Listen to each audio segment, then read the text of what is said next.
This is Channel 2 News at noon. Good afternoon to you. This Monday brings word that the United States has struck again. A U.S. and allied raid yesterday took out a suspected nuclear facility just outside Baghdad. Then, early this morning, while most Americans slept, American and allied jets were launching air attacks once again, this time to destroy parts of Iraq's air defense system that had survived last week's raid. Iraq claims 3 people died in the attack on Baghdad yesterday and that 21 more were killed today. Baghdad and the government there is vowing to strike back. And President-elect Clinton issued a strong statement this morning, vowing his support for the U.S. position on Iraq. Today's attacks, the third air assault in 6 days, came in broad daylight, early morning Iraqi time. The targets were in the northern and southern no-fly zones and involved Allied aircraft firing missiles and dropping bombs on radar sites, missiles, and airfields. One American flyer involved in this morning's mission spoke to Channel 2 News upon his safe return. I really can't believe it. I mean, first of all, to go in combat and then come back home alive is exhilarating, but the effectiveness and the way the mission went today was all just really great. And from the aircraft videos that we have, we've determined that they were direct hits. While Saddam was seen on Iraqi TV visiting Iraqi wounded, once again today in this country, there was a warning that future attacks can come unless Iraq complies with UN resolutions. Just yesterday, the U.S. fired dozens of cruise missiles at a nuclear production facility outside Baghdad, and in the process set off that city's fireworks-like air defense system in an anti-aircraft light show that went on for over an hour. In yesterday's confrontation, the U.S. also shot down an Iraqi MiG fighter in the air over Iraq. Then came a mistake. No one is absolutely sure if it was an Iraqi missile or a stray American missile, but the explosion inflicted heavy damage on the Al Rashid Hotel in central Baghdad, the traditional headquarters for visiting journalists. 2 people were killed and the hotel was severely damaged. The grieving for the victims started immediately and fueled further anti-U.S. sentiment. Now, about an hour ago, there were reports of anti-aircraft guns going off again in the skies over Baghdad, but there are no reports yet that any Allied military planes were actually in the sky. Dana. In just 2 days, President-elect Bill Clinton inherits the crisis in the Gulf. Channel 2's Tony Guida joins us live right now from Washington with reaction there. What a week for the changing of the guard, Tony. Well, it's a beautiful week, and it's a strange week with the combination of the celebration, the celebratory atmosphere here, and, of course, the strikes against Iraq, making a very difficult contrast. Bill Clinton had the perfect audience this morning for sending a strong message about Iraq. He spoke to the world community of diplomats at Georgetown University, his alma mater. Now, Clinton took some criticism recently for appearing to leave some daylight between himself and George Bush on how this country would treat Saddam Hussein. That happened in a New York Times interview. This morning, Clinton made it clear there is no daylight. We are all mindful of the tension in Iraq and of Saddam Hussein's continuing provocations against the international community and his own people. He must understand that America's resolve during this transition period will not waver. Within the hour, I spoke with New Jersey Senator Frank Lautenberg. Lautenberg told me he thinks President Bush is doing Bill Clinton a favor with these decisive strikes against Saddam Hussein, and says that Clinton's response is sending precisely the right message. Saddam Hussein shouldn't ever get the notion that things are going to change, that he's going to be able to interfere with the process of the transition of the government. If anything, I think Bill Clinton will be even tougher than George Bush, because Bill Clinton wants to send a signal to Saddam Hussein and any other would-be dictators that he's going to be every bit as tough as any other president has been. Also at that speech at Georgetown University this morning, Bill Clinton took note of those who want him to focus on the economy, first of all and almost exclusively, saying in effect to them, I haven't forgotten you, but we can't have a strong foreign policy without a strong economy. I'm going to rebuild the economy. Just about this hour, Bill Clinton should be at the Shakespeare Folger Library, where they're having something called the Faces of Hope Luncheon. This is a luncheon with Bill Clinton and 50 or so, I think it is precisely 50, people who touched him or moved him or somehow impressed him during the campaign. They've been invited to Washington and lunch with Bill Clinton. More of the Clinton symbolism, more of the Clinton populism, as this week progresses. Live from Washington, Tony Guida, back to the studio. Thank you, Tony. There is the crisis in the Gulf. There's also a party going on in Washington, and Tony will be back later with a look at the inaugural celebrations in Washington, D.C. for President-elect Bill Clinton. Now, the U.S. military action was taken to bring Iraq into line with the United Nations ceasefire agreements after the Gulf War. But so far, Saddam Hussein is still defiant. Channel 2's Troy Roberts joins us live now from the UN with an update on the situation there today. Troy? Thank you, Brian. All along, Iraq and the UN have been at odds over Iraq's demand that the UN inspection teams use Iraqi aircraft rather than UN planes when they go in to monitor the Gulf War ceasefire accords. Well, yesterday, Iraq offered two compromise proposals. The first was that they would guarantee the UN planes safety if they would use the air corridor from Jordan. The second one was that they could fly in from Bahrain, but that came with a condition. That came in with a condition that the UN make sure that no Allied planes will be flying in the southern no-fly free zone. Well, the UN rejected both offers, as the spokesperson says, because Iraq refused to guarantee the safety of their men. Well, we have written back to the Iraqis telling them that basically we can take care of our safety vis-a-vis the coalition aircraft. What we're seeking from Iraq is a guarantee that Iraq itself won't pose a threat to our aircraft. The Security Council has not yet scheduled a meeting to discuss this morning's airstrike. Of course, we'll be here should there be any developments.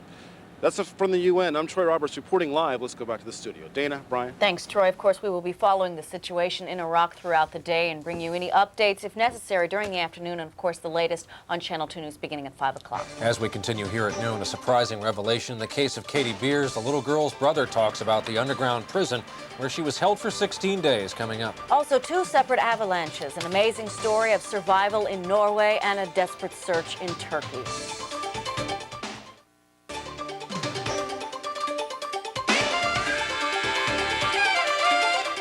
Police are holding a Bronx man this noon in the murder of an elderly woman on her way to church. 33-year-old Christopher Batiste was grabbed by other churchgoers yesterday as he allegedly tried to take off with the woman's purse. Police say Batiste used a steel pipe to beat 80-year-old Doll Johnson to death as she entered the Salvation Church in the Morrisania section. The man is charged with murder and robbery.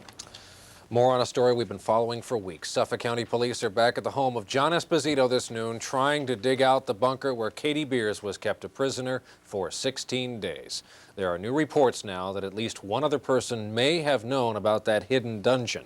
Channel 2's Chris Borgen joins us live now from the Esposito home with more on this. Chris? Brian, that one other person is the 16-year-old brother of Katie Beers, who says that he knew about it. Now, the question is, how did he know about it? Did he, in fact, know about it, or did he hear about it? Police are looking very closely into that, while here at the John Esposito home, the investigation is slowly turning into the grunt work. That is, with backhoe and shovel and spade and pick and electronic detectors. While one team of officers scanned the backyard with metal detectors looking for evidence, a second team of officers, along with a private contractor, are continuing their effort to unearth the concrete chamber intact. At this point, we're maybe several hours away from accomplishing that. And if you fail to raise it intact, what would you then do with the parts as you get them? We're hoping we can get it out in one piece. I would assume if we can't, then maybe we'll try to take it out piece by piece. And reassemble it later? If we can. The concrete cell was built under the carport in the Esposito backyard. Now, police charged John Esposito with holding 10-year-old Katie Beers captive, chained and trapped for over 2 weeks in a 6-foot by 7-foot chamber. It is believed that Esposito constructed that underground room some 18 months ago, and police fear that Katie may not have been the only person held captive in that cell. Well, there's always reason to speculate that this could have been used, before, but we have no evidence to indicate that at this time. But as of this moment, police are remembering that back in 1977, John Esposito was arrested for holding a 7-year-old as prisoner, and the reason given at that time is that he was just looking for a friend. The investigation continues, the digging continues, and although they hold out hope that they might be able to free up that chamber for lifting out of the soil later this evening, for a practical matter, they now say perhaps sometime before noon tomorrow. Live in Bayshore, I'm Chris Borgen. Back to you in the studio. All right, Chris, thank you for that. Hundreds of people are feared buried today in an avalanche of snow in northeastern Turkey. It happened in the tiny town of Ozengeli. 50 of the village's 85 people are reportedly buried. 5 bodies have been recovered. It is believed as many as 300 people could be trapped. And in Norway, another avalanche killed one woman as it completely destroyed a house. Look at those pictures. 2 other people in the house found an air pocket. They were later rescued. Extraordinary. Word came in the last 90 minutes that in Gary, Indiana, rescue workers are on the scene of a commuter train crash. There are fatalities, we're told. Right now, it's not known how many. The 2 commuter trains collided head-on about 9:30 Central Time, 10:30 our time. One train was heading east from Chicago, the other heading west from South Bend, Indiana. Some valuable information that could help save your eyesight. You might want to get a pencil and paper. Dr. Frank Field has some information that you might want to send away for. Plus, President-elect Clinton prepares to take over the White House, but he's already won over Washington, we're told, coming up.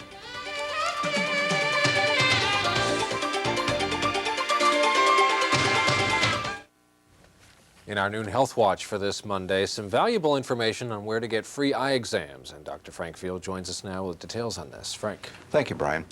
For the 3rd consecutive year, USA Vision is offering free eye examinations for families of low-income workers. The eye examinations are being given at private optometric offices throughout New York State during the month of March during Save Your Vision Week. Now, to take advantage of this free eye care, you must have no health insurance, an income below an established level based on family size, and of course, if you want to get more information to take advantage of this and make an appointment, here is the number to call. It's free eye care, 1-800-766-4466. I'll repeat that number.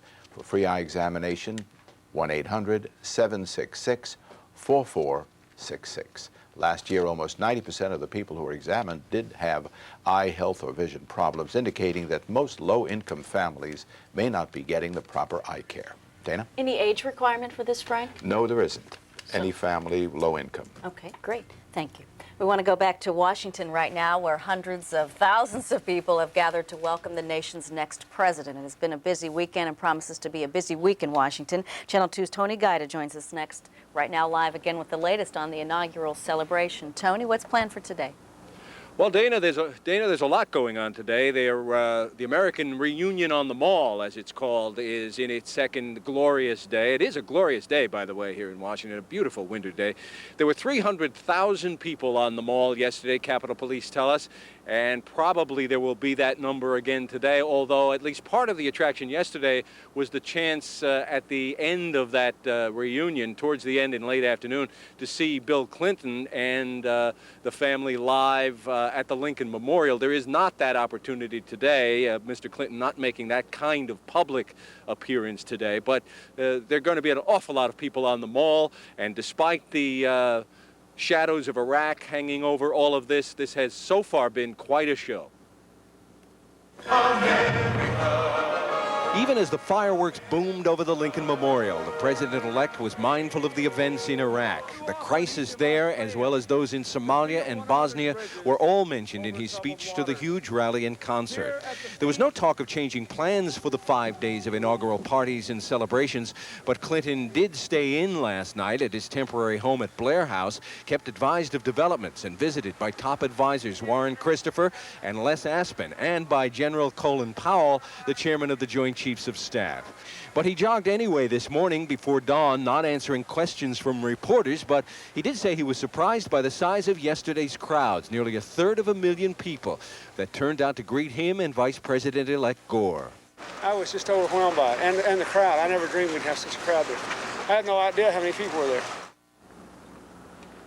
Not even the president-elect expected, apparently, that many people. He is right now, we believe, at the Shakespeare Folger Library with a luncheon with 50 or so ordinary people, Americans whom he invited, people who made an impression on him along the campaign trail. So he invited them to Washington to hear more of what they have to say. It's called the Faces of Hope Luncheon, More Symbolism by Bill Clinton. Later today, late afternoon, there'll be a reception for the Clintons and the Gores at the Senate Caucus Room. And tonight, they at the Capitol Center, they rehearse for the gala, the presidential gala, tomorrow night.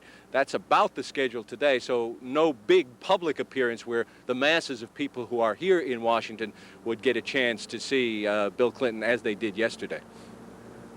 Tony, you were talking about symbolism. If you had to identify one theme that Bill Clinton wants us all to take away from this week, what would that be?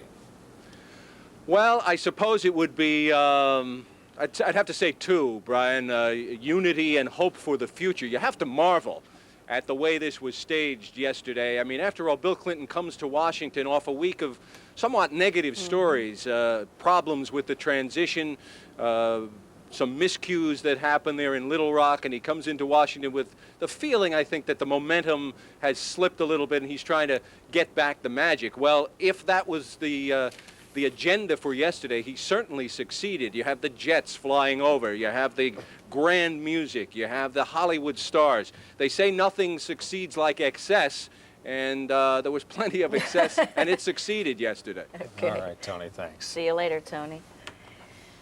Nothing to celebrate in the weather, but before I say that, we're going to say we'll have more on the inaugural celebrations. I didn't know if you wanted to say that. Beginning Well, anyway, on Channel 2 News at 5. there is that weather. bad, that's Obviously, it. looks like Midtown, and it is really cold out there. Dr. Frank Field will be back in a couple of minutes with the forecast. Updating for you now our top story on Channel 2 News this noon. American and Allied jets have struck again in Iraq. Early morning Iraq time, air raids were launched against targets in northern and southern no-fly zones there. Now, the Pentagon says there were targets missed in last Wednesday's raid 6 days ago. This follows yesterday's missile attack on an industrial plant, a nuclear facility outside Baghdad, reportedly part of Saddam Hussein's entire nuclear program. Iraq says 21 people were killed in today's raids. There are no reports of Allied casualties. Time now to check in with Frank again. It is so cold out there. It is. Well, the wind doesn't help very much, does it now? Well, it is cold, and we expect it to stay that way for a couple of days. We'll get a little warming up by around Thursday. Right, Brian? Sure. Sure. Okay, man agrees. Humidity is 43%. Right now it's 30 degrees, but it feels much colder than that. That's because the wind is kicking up at 14 to 20 miles an hour out of the northwest. These are very dry winds and cold winds too, but they will begin to diminish gradually. The ridge of high pressure that we expected to move in has. It's one little high is over the Great Lakes, pushing down, and the edge of that cold air will drop away from us, so we'll stay in that.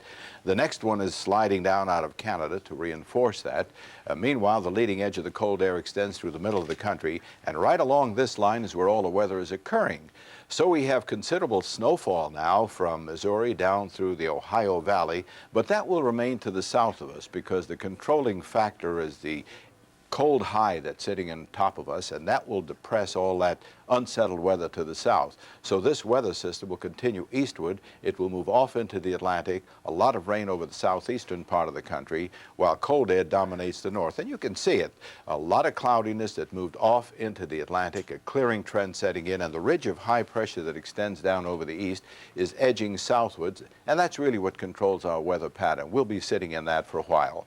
So for today, going out this afternoon, you know what to expect. It's quite breezy and cold, temperature getting up to about 30 degrees and stopping right there. And then for tonight, a very cold night. We'll get down into the teens. The promising, or at least the saving factor, is that the winds will be diminishing gradually overnight. And with clear skies and radiation, that means cold weather. You can see by Thursday and Friday, we'll begin to warm up 40 degrees on Thursday. Heat wave, relatively speaking, Frank. Anything else you want to know, folks? No, I think you about told us everything. Okay. Today is a holiday as the nation honors the memory of Dr. Martin Luther King Jr. At the Manhattan Country School, children celebrated his work and his legacy with an annual march. The children and their parents also sang freedom songs on a mile-and-a-half walk to Ben & Jerry's on 125th Street. Because it's a holiday, most schools in our area are closed today, so are most banks and government offices, but most public transportation is running on a regular weekday schedule. Martin Luther King Jr. would have turned 64 last Friday. And that is Channel 2 News at noon for this Monday. I'm Brian Williams. I'm Dana Tyler. Have a good day. If you spot news, we want to know about it.